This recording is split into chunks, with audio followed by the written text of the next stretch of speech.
നടൻ ദിലീപ് ശങ്കറിന്റെ മരണം ആത്മഹത്യയല്ല എന്ന നിഗമനത്തിൽ പോലീസ്. മരണകാരണം ആന്തരിക രക്തസ്രാവമാണ്. പരിശോധനയിൽ ആത്മഹത്യയിലേക്ക് നയിക്കുന്ന തെളിവുകൾ ലഭിച്ചിട്ടില്ലെന്നും പോലീസ് പറയുന്നു. പോസ്റ്റ്മോർട്ടം റിപ്പോർട്ട് ലഭിച്ച ശേഷം പോലീസ് തുടർ നടപടികളിലേക്ക് കടക്കും. ശങ്കർ സീരിയൽ താരമായിരുന്നു, സിനിമാ താരമാണ്. അദ്ദേഹം ഇന്നലെ ഹോട്ടൽ മുറിയിൽ മരിച്ചു കിടക്കുന്നതായിട്ട് കാണുന്നു. കാരണം ഇതിൻ്റെ പഴക്കമെന്ന് പറഞ്ഞാൽ 2-3 ദിവസത്തെ പഴക്കമുണ്ടെന്ന് പറയപ്പെടുന്നു. അദ്ദേഹത്തിൻ്റെ മരണകാരണം എന്താണെന്ന് ആത്മഹത്യ അല്ല എന്ന് പോലീസ് പറയുന്നുണ്ട്. മരണകാരണം എന്താണെന്ന് കൃത്യമായിട്ടുള്ള വിവരം പോസ്റ്റ്മോർട്ടത്തിന് ശേഷമേ കിട്ടത്തുള്ളൂ. ഏകദേശം 2-3 ദിവസമായിട്ട് അദ്ദേഹം റൂമിൽ നിന്ന് പുറത്തിറങ്ങാതെ റൂമിൽ അടച്ചിട്ടിരിക്കുകയായിരുന്നു എന്നാണ് അറിയാൻ പറ്റുന്നത്. അതുപോലെ സീരിയലിൻ്റെ അണിയറ പ്രവർത്തകർ പല പ്രാവശ്യം വിളിച്ചപ്പോൾ ഫോൺ എടുക്കാതെ വന്നു കഴിഞ്ഞപ്പം അവർ നേരിട്ട് വരികയും ഹോട്ടൽ ജീവനക്കാരും എല്ലാവരും കൂടെ ചെന്ന് നോക്കിയപ്പോൾ അതിനകത്തുനിന്നൊരു വല്ലാത്ത സ്മെല്ല് വരികയും അപ്പോഴാണ് പോലീസിനെ അറിയിക്കുന്നത്. പോലീസ് വന്ന് അകത്ത് കയറി പരിശോധിച്ച് കഴിഞ്ഞപ്പോൾ അദ്ദേഹം മരിച്ചു കിടക്കുന്നതായിട്ട് കണ്ടത് എന്നാണ് വാർത്തകൾ പലതും വരുന്നത്. ആന്തരികമായ രക്തസ്രാവം ഉണ്ടായിട്ടുണ്ട് എന്നും പറയപ്പെടുന്നു. അദ്ദേഹം മദ്യപിക്കുന്ന ശീലമുള്ള ഒരു വ്യക്തിയാണെന്ന് പറയുന്നു. അങ്ങനെയാണെങ്കിൽ മദ്യപിച്ച സമയത്ത് അദ്ദേഹം തലയടിച്ച് വീണതാണോ എന്നും സംശയിക്കേണ്ടിയിരിക്കുന്നു അല്ലേ. പക്ഷേ എനിക്ക് സംശയത്തിന് ഒത്തിരി കാരണങ്ങളുണ്ട്. കാരണങ്ങളല്ല, അദ്ദേഹം ഇതിൻ്റെ സംവിധായകൻ തന്നെ പറയുന്നുണ്ട്, അദ്ദേഹം പലപ്പോഴും വിളിക്കുമ്പോൾ ഫോൺ എടുക്കാറില്ല. അദ്ദേഹം ഫോണിന് അഡിക്റ്റല്ല എന്നുള്ളതാണ്, ഫോൺ എടുക്കാറില്ലായിരുന്നു എന്നാണ് പറയുന്നത്. അതുകൊണ്ട് ഫോൺ ബെല്ലടിക്കുക കഴിയുമ്പം എടുക്കാതെ ഇരുന്നപ്പോൾ സ്വാഭാവികമായിട്ട് അവർക്ക് വലിയൊരു പ്രശ്നം ഉണ്ടായില്ല. പിന്നെ വീണ്ടും ഫോൺ എടുക്കാതെ വന്നപ്പം ആണ് അവർ തിരക്കി വരുന്നത് എന്നുള്ളത്. പിന്നെ അദ്ദേഹത്തിന് ഇത്രയും ദിവസം ആഹാരം കഴിച്ചില്ലേ എന്നുള്ള സംശയം പലർക്കും ഉണ്ടാകാം അല്ലേ.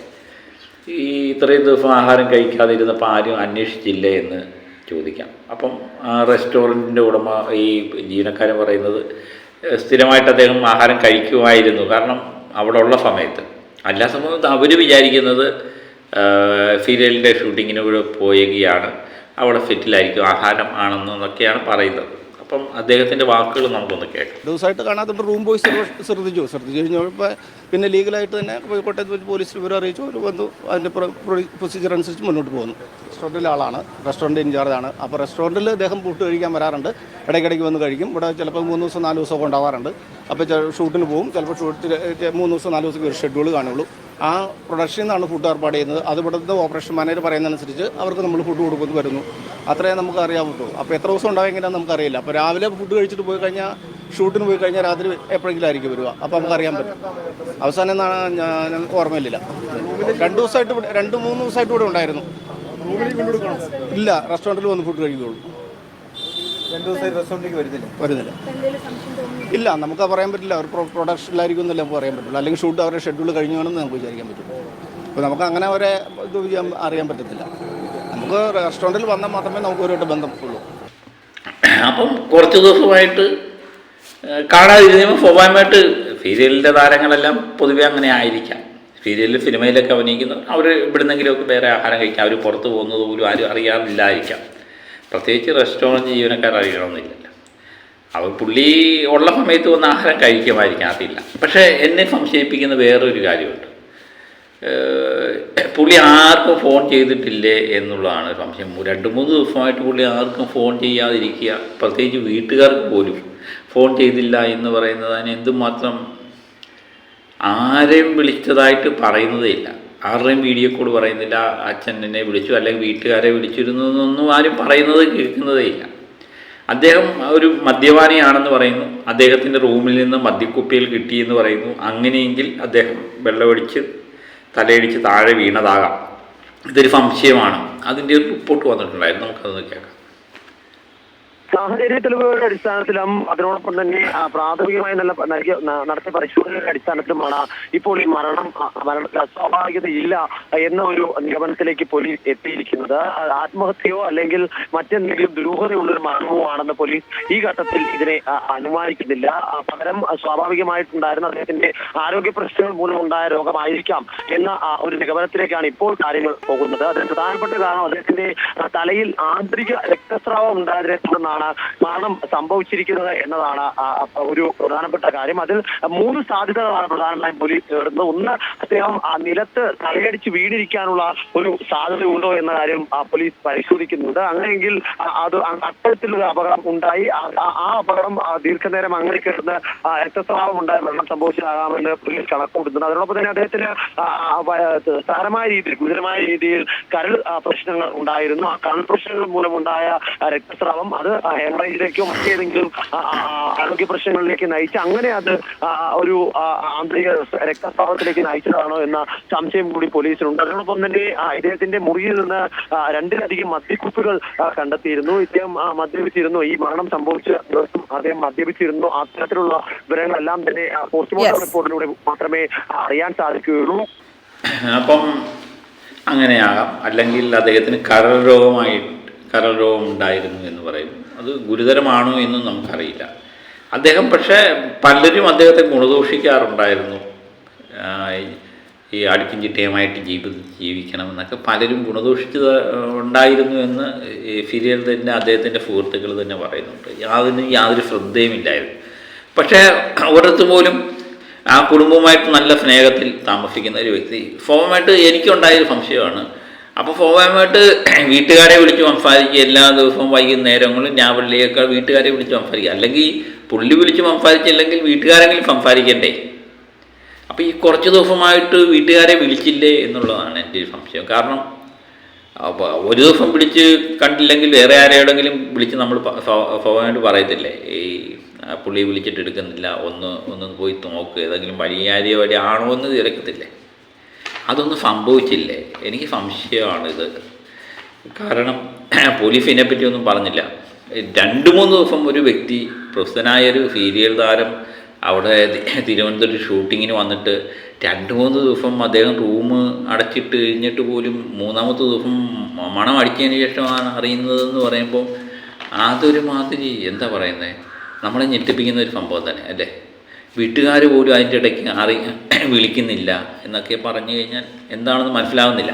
ഇതിനിടയ്ക്ക് നമ്മുടെ ഫീമാജി നായർ, അദ്ദേഹത്തിൻ്റെ ഒരു സഹപ്രവർത്തകയാണ്, ആദരാഞ്ജലികൾ അർപ്പിച്ചുകൊണ്ടൊരു പോസ്റ്റ് ഇട്ടപ്പം ഫീമ പോലും പ്രതീക്ഷിച്ചില്ല ഇങ്ങനൊരു ഗുരുമാനിലേക്ക് ചാടുക.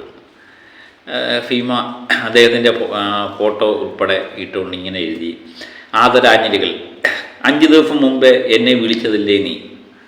അന്ന് തലവേദനയായി കിടക്കുന്നത് കൊണ്ട് സംസാരിക്കാൻ പറ്റിയില്ല. ഇപ്പോൾ ഒരു പത്രപ്രവർത്തകൻ വിളിച്ചപ്പോഴാണ് വിവരം അറിയുന്നത്. എന്താണ് ദിലീപ്, നിനക്ക് എന്താണ് പറ്റിയത്? ഒന്നും പറ്റുന്നില്ലല്ലോ ഈശ്വര, എന്ത് എഴുതണമെന്നറിയില്ല, ആദരാഞ്ജലികൾ എന്നാണ് കുറിപ്പ് തയ്യാറാക്കി ഫീമ ഇട്ടത്. പക്ഷേ അതിൻ്റെ താഴെ അനേകം കമൻറ്റുകൾ വന്നു. ഫീമയ്ക്ക് പൊങ്കാല ഇട്ടുകൊണ്ടുള്ള കമൻറ്റുകളാണ് മിക്കവാറും കണ്ടത്. അപ്പോൾ ഇത് കണ്ടു കഴിഞ്ഞാൽ സ്വാഭാവികമായിട്ട് 5 ദിവസം മുമ്പ് വിളിച്ചതല്ലേ, അപ്പം 3 ദിവസമായി, അപ്പം അതിന് മുമ്പ് ഉള്ള ഒരു ദിവസമാണ് വിളിച്ചിരിക്കുന്നത് എന്ന് ഫീമ പറയുന്നത്. അപ്പം വിളിച്ചു കഴിഞ്ഞിട്ട് സ്വാഭാവികമായിട്ട് അന്നേരം സംസാരിക്കാൻ പറ്റിയില്ലെങ്കിൽ 2 ദിവസം കഴിഞ്ഞാണെങ്കിലും പിറ്റേന്നെങ്കിലും നമ്മുടെ തലവേദനയൊക്കെ മാറിക്കഴിഞ്ഞതിന് ശേഷം നമുക്ക് വിളിച്ച് സംസാരിക്കാമല്ലോ. അതെന്തുകൊണ്ട് ഫീമ ചെയ്തില്ല എന്നുള്ളതാണ് ചോദ്യം. ന്യായമായ ചോദ്യം തന്നെയാണ്. അപ്പോൾ അതിന് താഴെ വന്നേക്കുന്ന കമൻറ്റുകൾ ഇങ്ങനെയാണ്: വിളിച്ചപ്പോൾ സംസാരിക്കാൻ തയ്യാറായില്ല, ദിവസങ്ങൾക്ക് ശേഷവും തിരിച്ചു വിളിക്കുമില്ല, ഇപ്പോൾ മരിച്ച ശേഷം ഇതെന്ത് പ്രകസനമാണ് ഫീമേച്ചി എന്ന് ഒരാൾ കമൻറ്റ് ചെയ്ത് ചോദിച്ചു. എന്തെങ്കിലും അവസാന ആശ്രയത്തിനാകും ദിലീപേട്ടൻ ചേച്ചിയെ വിളിച്ചിട്ടുണ്ടാകുക. ഇനിയെങ്കിലും ഫോൺ വിളിച്ചാൽ എടുത്ത് സംസാരിക്കണം. കാരണം മരണത്തിന് മുമ്പ് അവർക്ക് നമ്മളോട് പലതും പറയാനുണ്ടാകും. അത് കേൾക്കാതെ പോയാൽ വലിയ നഷ്ടമാണ് ഉണ്ടാകുക. വിളിക്കുമ്പോൾ ഒന്ന് എടുക്കണമായിരുന്നു. മരിച്ച വ്യക്തിയോട് നീ എങ്ങനെ മരിച്ചു എന്ന് ചോദിച്ചിട്ട് എന്താ അർത്ഥമുള്ളത് എന്നാണ് ഒരാൾ കമൻ്റായിട്ട് ചോദിച്ചേക്കുന്നത്. അപ്പം ഇങ്ങനെയുള്ള പല കമൻറ്റുകളും പറയുന്നുണ്ട്. അതിൻ്റെ എല്ലാം മറുപടിയായിട്ട് ഫീമ പറയുന്നൊരു കമൻ്റുണ്ട്. നിങ്ങളോട് ഇതിൻ്റെ വിശദീകരണം ഒന്നും തരേണ്ട കാര്യമില്ല. പലർക്കും പല പ്രശ്നങ്ങളുണ്ടാവും. ഇത് പ്രഹസനമല്ല, അതിനൊരു കാരണമുണ്ടാവും എന്നാണ് പറയുന്നത്. അപ്പോൾ ഫീമ ഇട്ട കമൻറ്റ് അപ്പോൾ സ്വാഭാവികമായിട്ട് ആൾക്കാർ ചോദിക്കുന്ന ഒരു ചോദ്യമാണ്. 5 ദിവസം മുമ്പ് വിളിച്ചു, നമുക്ക് തലവേദനയാണ്, നമുക്ക് സംസാരിക്കാൻ പറ്റിയില്ല. ചിലപ്പം ഏതെങ്കിലും മനസ്സിനെ മതിക്കുന്ന ഫീമയുമായിട്ട് പല സീരിയലിലും ഒന്നിച്ച് അഭിനയിച്ചുള്ള വ്യക്തി, അവരുമായിട്ട് നല്ല ബന്ധമുള്ളൊരു വ്യക്തിയാണ്. അപ്പം പുള്ളിയുടെ മനസ്സിനെ ബാധിക്കുന്ന ഒരു വിഷമകരമായൊരു സാധനം പറയണമെങ്കിൽ ഫീമയെ വിളിച്ചതാകാൻ വഴിയില്ല. നമ്മൾ ലാസ്റ്റ് നിമിഷം നമ്മൾ മനസ്സിന് വല്ലാതെ എന്താകുമ്പോൾ ഒരാളുമായിട്ടെങ്കിലും ഷെയർ ചെയ്താൽ അതൊന്ന് റിലാക്സ് ആകും എന്ന് വിചാരിച്ചാകാം ഒരുപക്ഷെ വിളിച്ചത്. അപ്പോൾ ഫീമ തലവേദനയാണെന്ന് പറഞ്ഞുകൊണ്ട് ഫോൺ എടുത്തില്ല. പിറ്റേന്ന് തലവേദന കഴിഞ്ഞതിന് ശേഷവും എടുത്ത് സംസാരിച്ചില്ല. അതിനുശേഷം എന്തിന് മരിച്ചു കഴിഞ്ഞപ്പോൾ എന്തിനീ ആദരാഞ്ജലികൾ എന്ന് പറഞ്ഞുകൊണ്ട് ഇടുന്നു, നീ എങ്ങനെ മരിച്ചു എന്നൊക്കെ പറഞ്ഞുകൊണ്ട് വിങ്ങിപ്പൊട്ടേണ്ട കാര്യമില്ല എന്നാണ് ആൾക്കാർ. സ്വാഭാവികമായ പ്രതികരണം തന്നെയാണ് എനിക്ക് തോന്നുന്നത്. അപ്പം ഇങ്ങനെയാണ് ദിലീപ് ശങ്കറിൻ്റെ മരണം ഈ സമൂഹത്തിൻ്റെ വിവിധ തുറകളിൽ നമ്മൾ കാണുന്നത്. ദിലീപിനെ സംബന്ധിച്ച് മദ്യപിക്കുന്ന ഒരു വ്യക്തി ആയിരുന്നു എന്ന് പറയുന്നു. അദ്ദേഹം ഇടയ്ക്ക് ഈ കരരോഗവുമായിട്ട് ബന്ധപ്പെട്ട് നിൽക്കുന്നതുകൊണ്ട് അദ്ദേഹം പിന്നെ ഈ മദ്യപാനമൊക്കെ ഉപേക്ഷിച്ച് കുടുംബത്തിന് വേണ്ടി ജീവിച്ചൊരു വ്യക്തിയായിട്ടാണ് പറയുന്നത്. ഇങ്ങനെയൊക്കെയാണ് പൊതുവേ ഒരു പറച്ചിൽ. പക്ഷേ അദ്ദേഹത്തിൻ്റെ മരണം ആത്മഹത്യ അല്ല എന്ന് തന്നെ പറയുന്നു. പിന്നെ മരണകാരണം എന്താണ്? പോസ്റ്റ്മോർട്ടം റിപ്പോർട്ടിന് വേണ്ടി നമുക്ക് കാത്തിരിക്കേണ്ടി വരും എന്ന് തന്നെയാണ് തോന്നുന്നത്. അപ്പോൾ അദ്ദേഹത്തിൻ്റെ നിര്യാണം കാരണം ഞാനത് സീരിയലൊന്നും കാണില്ലെങ്കിലും ഒരു ജെന്റിൽമാനായ അദ്ദേഹത്തിൻ്റെ പല റീൽസും ഒക്കെ കാണാറുണ്ട് കുടുംബമായിട്ട് എത്തിയത്.